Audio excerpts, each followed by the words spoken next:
Mesdames et messieurs, bonsoir. Merci de nous rejoindre pour ce nouveau numéro de l'échiquier international en direct de Al 24 News. Alors, le monde célèbre aujourd'hui la journée mondiale de la liberté de la presse, une journée chargée de tristesse et d'émotion. Et si le monde journalistique est passionnant et passionné, c'est aussi un métier qui est chargé de risques et d'ingratitude parfois. Et des risques, Dieu sait qu'il en existe et continueront d'exister tant que ce métier en lui-même existe.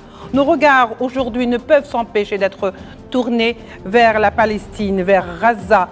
Une pensée qui va droit vers Gaza, ces journalistes palestiniens qui, depuis le début de l'agression le 7 octobre contre Gaza, la Palestine qui a perdu environ 140 journalistes, mais le ciblage, il faut le dire, le ciblage des journalistes palestiniens n'a pas commencé avec le 7 octobre.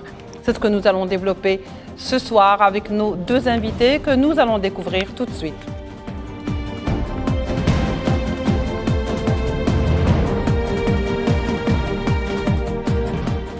Alors, nous avons M. Milo Tchenoufi, professeur en politique internationale au collège de Toronto, Monsieur des Forces canadiennes à Toronto. M. Milo Tchenoufi, merci d'être avec nous, d'avoir accepté notre invitation. Tout le plaisir est pour moi.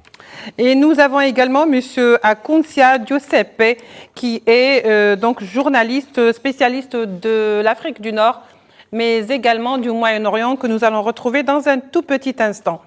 Messieurs, mesdames, je vous propose tout de suite de voir ce sujet qui est signé Imen Merad sur cette journée de la liberté de la presse et nous revenons au débat. Au moment où le monde célèbre la journée mondiale de la liberté de la presse, les Palestiniens manquent à leur mémoire 140 journalistes palestiniens tombés en martyrs, plus de 200 jours depuis le début de l'offensive génocidaire sioniste sur la bande de Gaza. Des dizaines d'autres ont été blessés à un moment où l'occupant sioniste a restreint l'entrée des correspondants étrangers pour ne pas témoigner du génocide. I'm sorry again?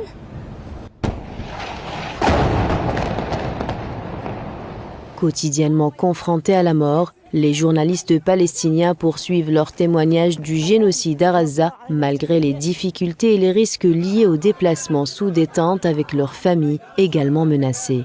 Ces soldats de la plume travaillent sans relâche pour véhiculer des images vives du morbide génocide sioniste dans l'enclave palestinienne.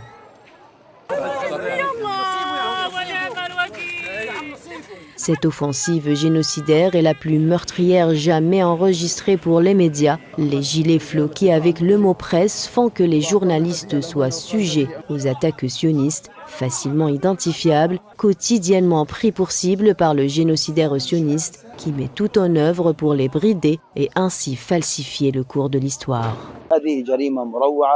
C'est un crime odieux.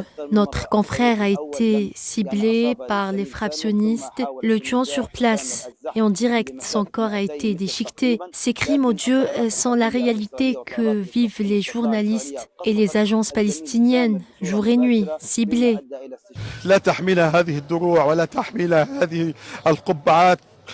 إنها مجرد شعارات نرتديها فقط هي لا تحمي أي صحفي على الإطلاق. Depuis le 7 octobre dernier, les journalistes et les correspondants sont confrontés à de grands défis dans l'exercice de leurs fonctions sur le terrain, liés à leur sécurité personnelle et aux conditions humanitaires et économiques.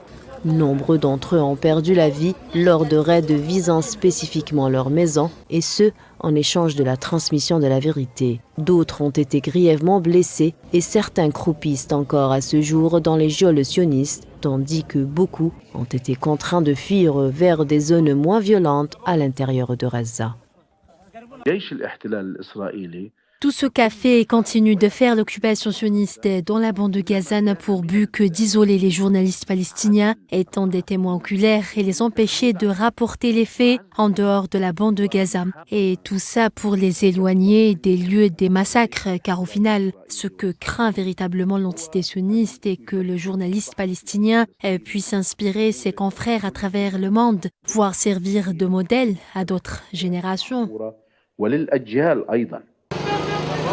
Les journalistes locaux devenus les yeux et les oreilles du monde à Gaza, fournissant des photos, des vidéos et des reportages qui informent le monde entier des crimes commis par l'occupant sioniste dans l'enclave palestinienne afin de maintenir l'histoire vivante dans les cycles d'actualité.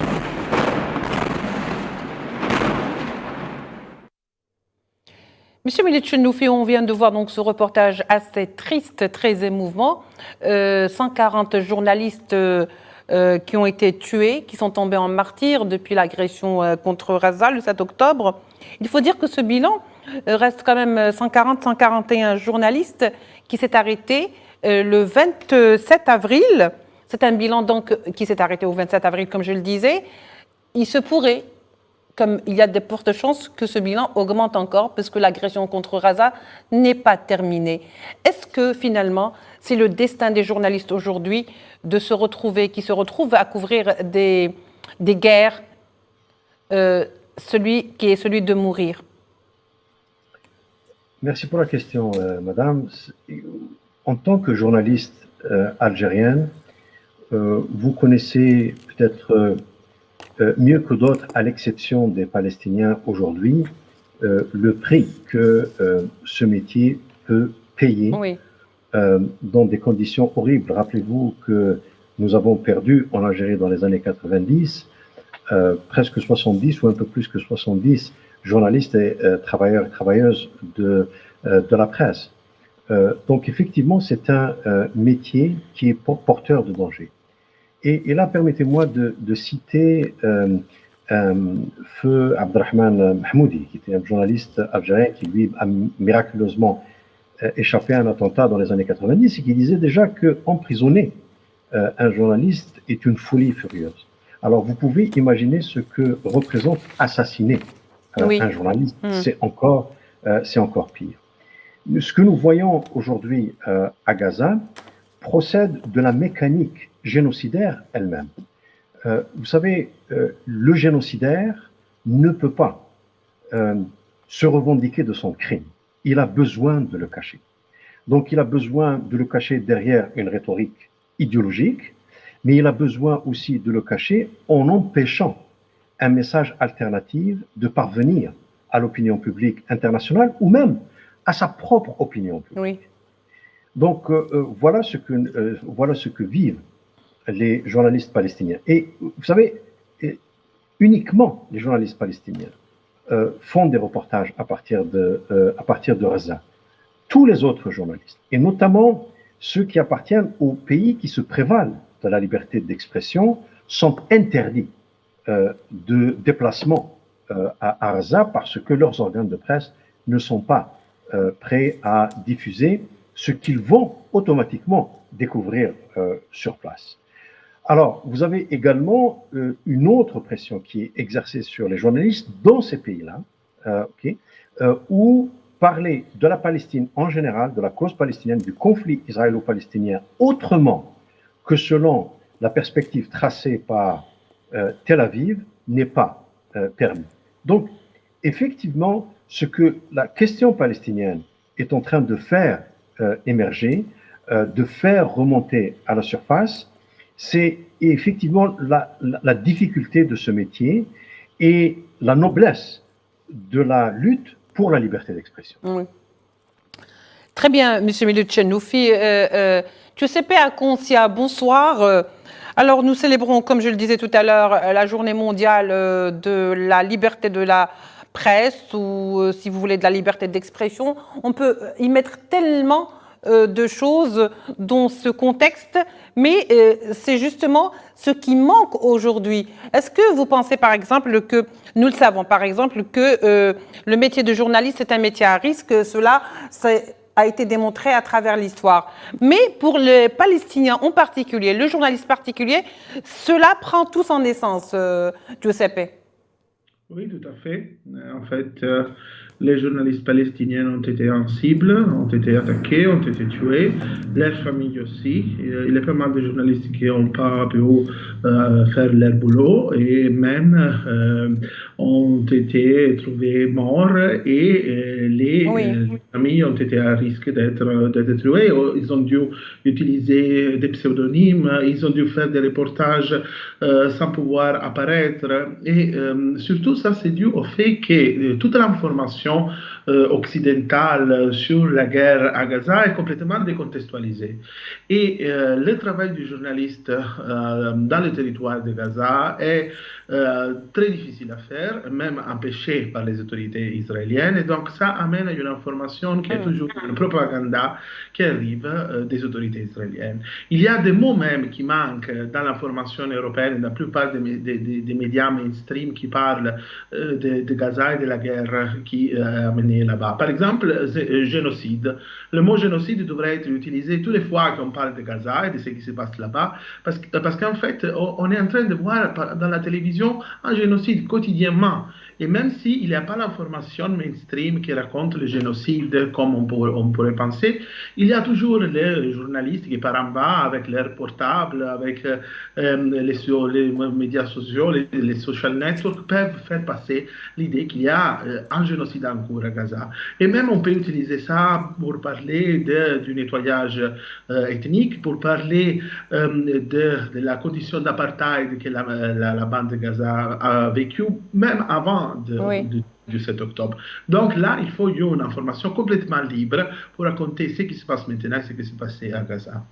Oui, très bien, Giuseppe. Milou Tchenoufi, bon, pour rester un petit peu dans le même ordre d'idées, en temps normal, on le sait, et tout le monde le sait aussi, que le journaliste est vraiment exposé. Même le journaliste reporter de guerre se sait, lorsqu'il est en mission, que sa vie est en danger et qu'il risque à n'importe quel moment de passer de pas à trépas.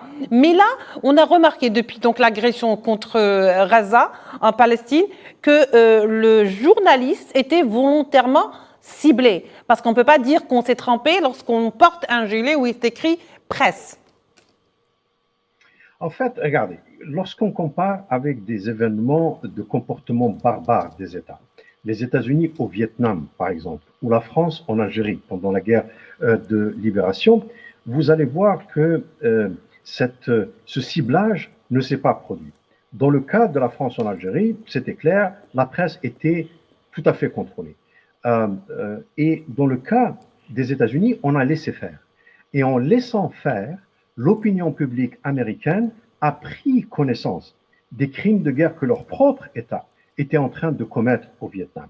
Oui. La solution qui a été trouvée, rappelez-vous, pendant la première guerre du Golfe, a été de contrôler l'accès au champ des opérations et on avait donné l'exclusivité à CNN. C'était de cette manière-là qu'on a contrôlé l'information et on l'a fait de manière assez efficace.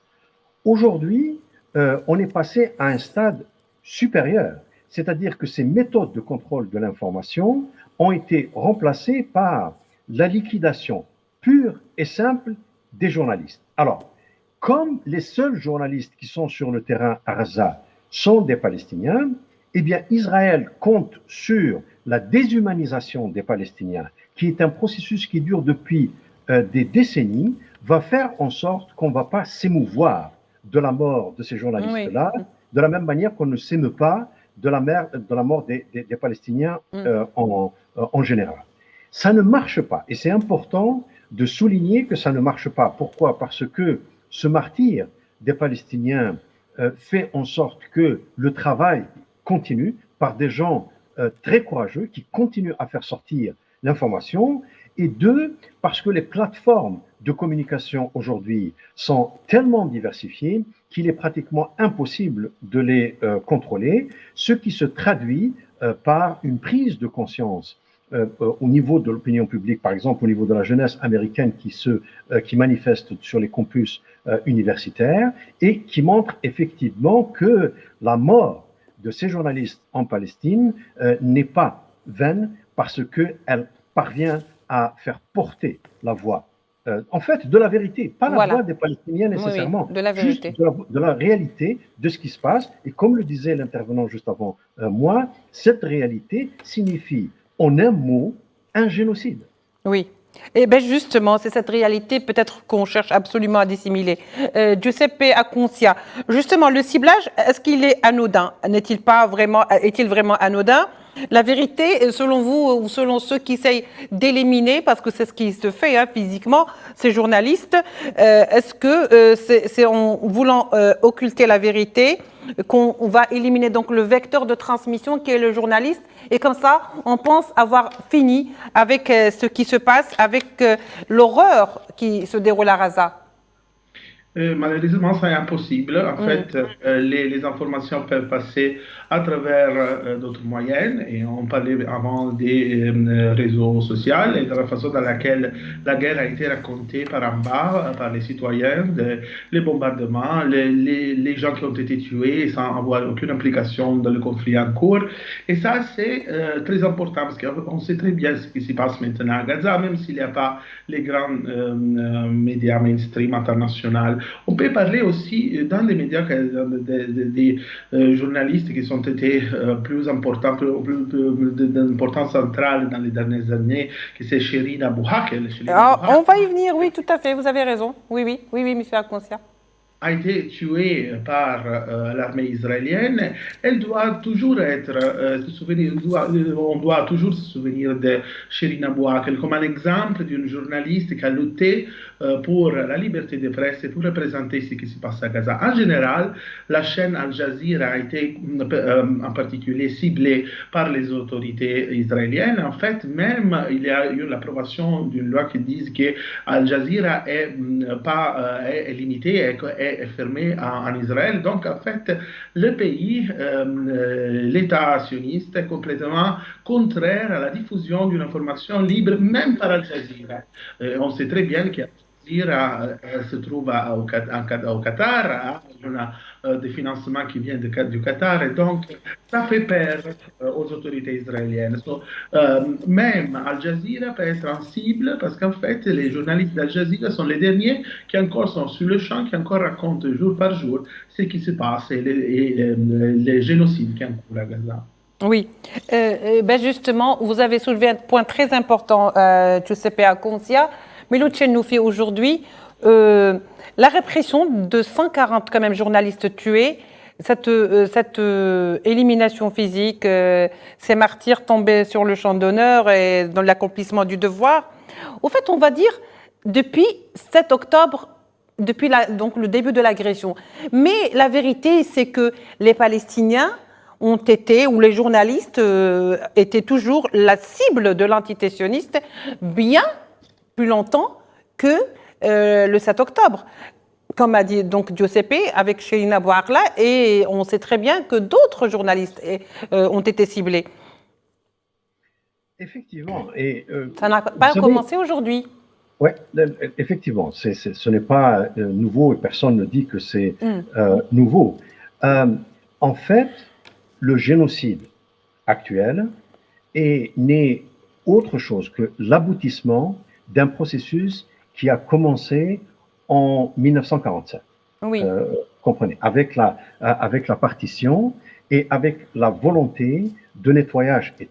Oui. Vous comprenez, donc le nettoyage ethnique se fait soit par l'expulsion, soit par la liquidation physique, comme nous le voyons aujourd'hui. Et comme je le disais tout à l'heure, la logique d'une telle entreprise meurtrière doit se faire à huis clos, doit se faire sans que l'information la concernant devienne publique. Et alors, auparavant, on a parlé des journalistes, mais plus globalement, c'est la liberté d'expression de tout le monde qui est menacée. Rappelez-vous tous les activistes internationaux pro-palestiniens qui allaient sur place et qui étaient soit arrêtés, soit gênés, soit expulsés. On le voit en Europe en ce moment et aux États-Unis avec les pro-palestiniens, n'est-ce pas? Oui. Non, mais là, je vous parle d'Israël, on passera par le passé, oui, effectivement. Oui, et là, j'aimerais bien citer un nom, celui de Rachel Corrie. Rachel Corrie Oui. était une activiste américaine toute jeune, dans la Qui a été vingtaine, tuée. qui militait avec le mouvement international pro-palestinien pour s'opposer à la destruction des maisons de Palestiniens. Vous Oui. savez, la destruction des maisons fait partie du En nettoyage Cisjordanie, oui. ethnique en Cisjordanie. Eh bien, cette jeune fille américaine a été tuée par un bulldozer israélien. Et le gouvernement américain n'a pas émis la moindre objection Absolument. à son égard. Et cette attitude-là, eh bien, elle est généralisée, pas seulement aux médias qui sont bien entendu à l'avant-garde de la presse, mais également aux activistes qui essayent à leur manière d'être des journalistes citoyens. Un dernier point, si vous permettez. Oui, allez-y. Or, malheureusement, la liberté d'expression, elle est aussi manipulée parce qu'au nom de la liberté d'expression, on essaie de faire passer le discours anti-palestinien. Au nom de la liberté d'expression, on a fait passer les caricatures insultantes Contre le prophète. du prophète, etc., etc. Donc, et cela n'est possible que parce que les médias, notamment dans les pays où la liberté d'expression est absolue, garantie par la loi, eh bien, les médias sont entre les mains d'intérêts financiers qui dictent leur opinion et qui dictent leur comportement à leurs propres journalistes. C'est un sérieux problème que, encore une fois, le martyre des journalistes palestiniens nous permet de faire émerger à la surface. Ben oui, c'est au nom de la liberté d'expression qu'on réprime justement ceux qui voudraient librement s'exprimer. On l'a vu dans les universités, ça se déroule toujours avec les arrestations complètement violentes des pro-palestiniens, que ce soit dans les universités ou même dans les rues, aux États-Unis, en Europe, en Australie, au Canada et en France. Giuseppe Acunzia, alors tout comme d'ailleurs tout à l'heure disait Milo Chenoufi qu'il y a cette américaine, citoyenne américaine avec un passeport américain qui, si elle avait été tuée ailleurs, dans un autre endroit du monde, il y aurait certainement énormément de protestations et même des réactions. Mais que ce soit l'entité sioniste et les forces de l'armée sioniste qui l'aient tué, il n'y a eu aucune réaction. Tout comme d'ailleurs, il n'y a eu aucune réaction lorsque le soldat américain s'est immolé par le feu devant l'ambassade pour justement protester contre l'injustice à Gaza. Comment peut-on aujourd'hui expliquer cet inversement des valeurs ? Oui, tout à fait, c'est un inversement des valeurs. Et un inversement des valeurs qui n'est pas seulement représenté avec les attaques continues contre la presse, la liberté d'expression des journalistes, mais aussi en général contre la pensée critique. Parce qu'en fait, on n'était pas juste les journalistes à être cibles de l'armée israélienne, mais il faut penser aux chercheurs, aux professeurs, aux activités des universités qui ont été cibles des attaques qui arrivaient de l'armée israélienne, mais même les hôpitaux, je dirais, et plus en général, toute la société civile. Si on va penser à toute l'aide humanitaire, comment ont été attaqués par l'armée israélienne, on voit très bien qu'en général, toute façon de penser critique qui est attaquée par l'armée israélienne. Oui. Il faut ajouter aussi que tous les programmes comme Lavender et les programmes d'intelligence artificielle qui ont été utilisés pour cibler Hamas, selon les autorités israéliennes en général, ont fait que tuer des gens qu'on n'avait rien à faire avec Hamas. Oui, donc, oui. C'est en général une façon de gérer la guerre, qui est une façon génocidaire, qui n'a aucun intérêt à protéger les vies des gens qui sont complètement rien à voir avec les conflits. Et ça, c'est la façon dans laquelle l'armée israélienne gère cette guerre dès le début, et même avant ça, parce qu'en fait, la bande de Gaza a été cible des attaques israéliennes depuis des années. Oui, très bien, Monsieur Acunzia Giuseppe. Je vous remercie d'avoir été très bref. D'ailleurs, je ne me suis même pas rendu compte que vous avez coupé court. Donc, Monsieur Acunzia Giuseppe, je rappelle que vous êtes professeur, vous êtes spécialiste des questions de l'Afrique du Nord et également du Moyen-Orient. Et Monsieur Chenoufi Milo était avec nous également, professeur en relations internationales au Collège des Forces canadiennes à Toronto. Je vous remercie de nous avoir suivis. Demain, ce sera un autre jour et un autre numéro de l'Échiquier international.